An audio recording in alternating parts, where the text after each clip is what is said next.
Nilai tukar rupiah masih melanjutkan pelemahan di tengah indeks dolar Amerika menyentuh ke level terkuat sejak Mei 2025. Dikutip data Tartia hingga perdagangan Rabu siang tadi, rupiah melemah di 0,16% di level 16.719 per dolar Amerika.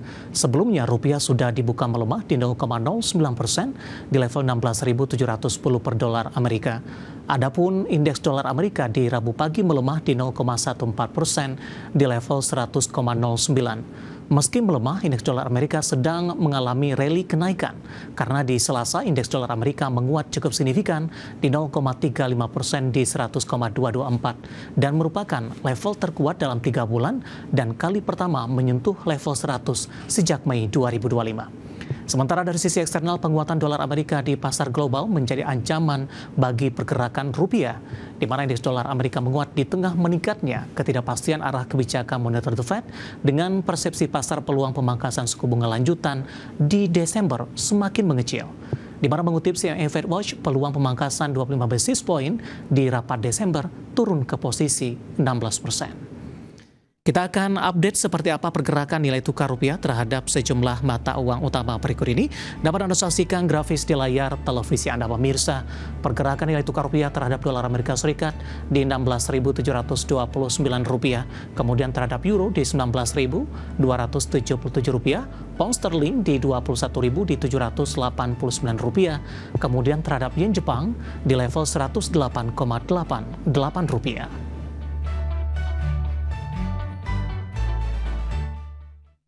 Kita beralih ke informasi komoditas. Harga minyak melemah seiring aksi jual besar-besaran di pasar keuangan global. Harga batubara kembali menguat dengan lompatan signifikan ke level tertinggi sejak 8 Agustus 2025. Sementara harga emas kembali meninggalkan level 4.000 dolar Amerika per troy ounce dihadang laju penguatan indeks dolar Amerika. Harga minyak turun di Rabu pagi waktu Asia seiring aksi jual besar-besaran di pasar keuangan global yang menimbulkan kekhawatiran terhadap pertumbuhan ekonomi dan permintaan energi. Selain itu, penguatan indeks dolar Amerika yang kembali tembus di level 100 membuat harga minyak yang diperdagangkan dalam dolar menjadi lebih mahal sehingga menekan permintaan. Harga Brent untuk kontrak Januari turun 0,56% di 64,08 dolar Amerika per barrel. Sementara minyak WTI Amerika melemah 0,66% ke 60,16 dolar Amerika per barrel.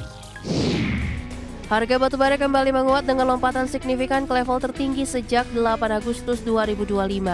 Merujuk Refinitiv, harga batubara di perdagangan Selasa waktu setempat ditutup di harga 113,85 dolar Amerika per ton, melesat 2,5%. Kenaikan ini memperpanjang tren positif batubara dengan menguat 5,5% dalam 3 hari beruntun.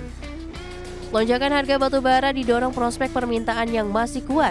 Di China memberi sinyal akan mempertahankan ketergantungan pada pembangkit listrik batubara untuk beberapa dekade ke depan dengan target permintaan puncak di 2030. Harga emas kembali merosot dan kembali meninggalkan level psikologis 4.000 dolar Amerika per troy ounce. Di Selasa, harga emas dunia turun 1,74% di level 3.931,78 dolar Amerika per troy ounce. Penurunan ini memperpanjang kejatuhan emas selama 3 hari beruntun melemah 2,2%. Harga emas turun lebih dari 1% di Selasa terdampak dolar Amerika mencapai level tertinggi dalam 3 bulan. Sementara di Rabu pagi, harga emas dunia di pasar spot menguat 0,07% di 3.934,51 dolar Amerika per troy ounce.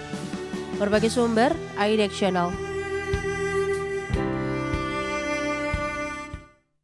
Dan seperti apa update terkini pergerakan harga sejumlah komoditas yang berhasil dihimpun oleh tim redaksi kami sampai dengan sore hari ini waktu Indonesia Barat. Dapat Anda saksikan grafis di layar televisi Anda pemirsa, di mana minyak WTI melemah di 0,02% di level 60,55 dolar Amerika per barrel. Nikel menguat di 0,08% di 15.079 dolar Amerika per metrik ton. Sementara emas juga menguat di 0,33%, masih di bawah level 4.000-an, tepatnya di 3.973 dolar Amerika per troy ounce. Sementara CPO juga melemah di 0,90% di level 4.143 ringgit Malaysia per tonnya. Ketopik pilihan pemirsa, indeks harga saham gabungan mampu berbalik menguat di 0,26% ke level 8.263 di penutupan perdagangan sesi 1 Rabu 5 November 2025. Menghijaunya indeks harga saham gabungan terjadi di tengah pasar saham Asia yang mengalami tekanan tajam, dipicu kekhawatiran valuasi pasar global yang dinilai terlalu tinggi oleh CEO bank raksasa Morgan Stanley dan juga Goldman Sachs. Indeks harga saham gabungan berbalik menguat setelah dibuka di zona merah pada perdagangan sesi pertama Rabu 5 November 2025. IHSG ditutup naik 0,26% ke level 8.263 di sesi pertama. Nilai transaksi pada sesi pertama tercatat sebesar 9,57 triliun rupiah dengan 266 saham menguat, 349 saham melemah, dan 192 saham stagnan. Menghijaunya IHSG terjadi di tengah pasar saham Asia yang mengalami tekanan tajam dipicu kekhawatiran bahwa rally saham berbasis kecerdasan buatan telah mendorong valuasi ke level yang terlalu tinggi. Mencatat penurunan harian terdalam sejak Agustus 2024, sementara indeks saham emerging market Asia turun 2,6%, terburuk sejak April. Di Taiwan, indeks acuan juga terkoreksi 2,6%, penurunan terburuk dalam 3 pekan terakhir, setelah rally lebih dari 10% pada Oktober akibat euforia saham AI. Sementara itu di kawasan Asia Tenggara, tekanan juga terasa. Indeks Straits Times Singapura turun 1%, terseret pelemahan saham perbankan seperti DBS Group, OCBC, dan United Overseas Bank yang terkoreksi 0,5% sampai 1,6%. Adapun tekanan jual melanda bursa regional setelah dua bos bank raksasa Morgan Stanley dan Goldman Sachs menyuarakan keraguan terhadap keberlanjutan valuasi tinggi saham-saham teknologi global. Dua CEO raksasa Wall Street, David Solomon dan Goldman Sachs, dan CEO Morgan Stanley, Ted Pick, menyebut kemungkinan terjadinya koreksi sebesar 10 hingga 15%, selama itu bukan karena faktor makroekonomi ekstrim. Meskipun demikian, menurut Pick, koreksi wajar dapat menyehatkan pasar yang telah bergerak terlalu optimistis. Sementara itu, CEO Goldman Sachs, David Solomon, menyatakan bahwa pasar saat ini tampak terlalu tenang, meskipun masih ada risiko besar seperti inflasi tinggi, suku bunga yang tetap tinggi, serta ketidakpastian kebijakan akibat dinamika perdagangan dan penutupan sebagian pemerintahan Amerika Serikat yang sudah memasuki pekan kelima. Ia menyebut sentimen bisa berubah tiba-tiba dan tidak ada yang bisa memprediksi kapan akan terjadi. Tekanan di bursa regional mengekor perdagangan Selasa di bursa Amerika Serikat, di mana ketiga indeks saham utama kompak merosot usai pernyataan CEO Morgan Stanley dan Goldman Sachs. Pada penutupan perdagangan, indeks Dow Jones Industrial Average ditutup turun 0,53% ke level 47.085. Indeks S&P 500 melorot 1,17% ke level 6.771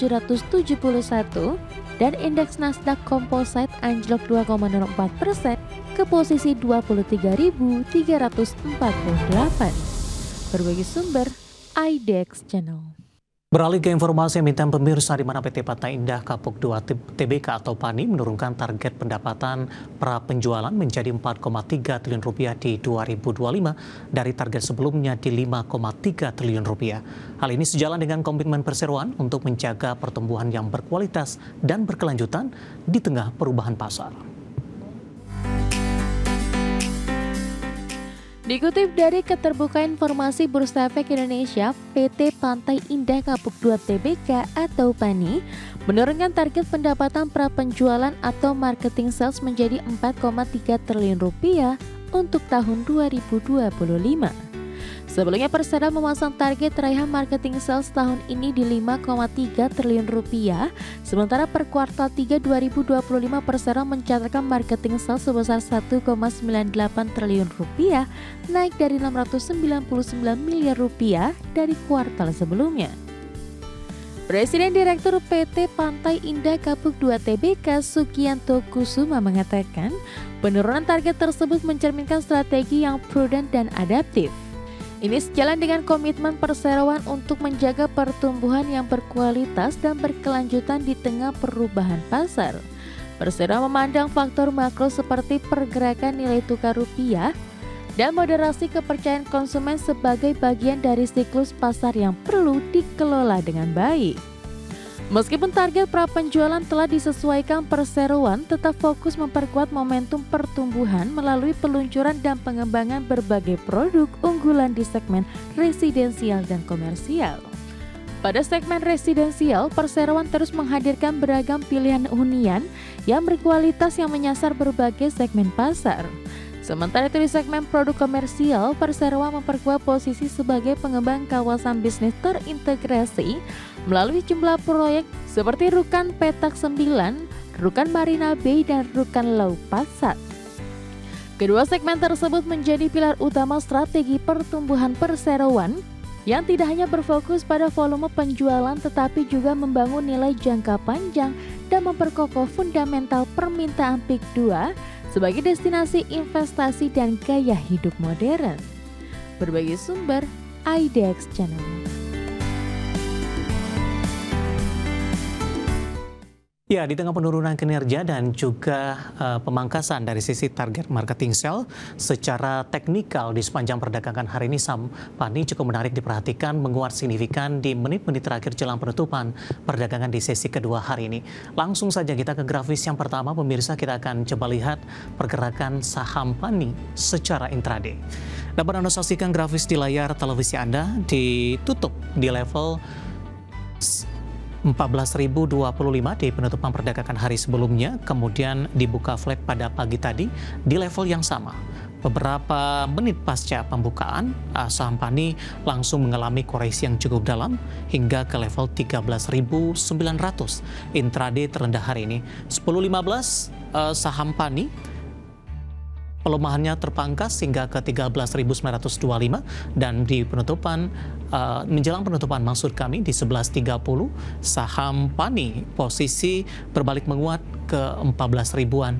Kemudian ya di penutupan sesi pertama untuk saham PANI posisinya kembali mengalami pelemahan dan update di posisi perdagangan saat ini di menit-menit terakhir jelang penutupan saham PANI berbalik menguat di 0,53% di 14.100 dan berapa menit yang lalu intraday-nya ke 14.150. Kita akan coba lihat grafis selanjutnya pergerakan saham PANI dalam 6 bulan terakhir mulai dari perdagangan Juni hingga update di jelang penutupan perdagangan di sesi kedua hari ini. Ya, di 2 Juni di 10.450, kemudian 23 Juli melesat signifikan hingga ke 16 ribuan pemirsa, 16.700. Agustus penguatan terbatas sampai hingga September kembali diperdagangkan di 13 ribuan. Oktober kembali menguat ke 15 ribuan dan di November kembali membatasi penguatan melemah hingga ke 14 ribuan pemirsa. Saat ini di 14.100, intraday 14.150. Grafis yang terakhir dari sisi valuasi untuk PANI dengan beberapa indikator yang ada, kita akan coba lihat dari posisi price to earning ratio-nya di 223.91 kali, PSR di 57.18 kali, PBV-nya di 10.50 kali, dan PCFR di 827.10 kali ya. Saya sampaikan valuasinya untuk PANI dan semoga bisa menjadi salah satu referensi untuk Anda.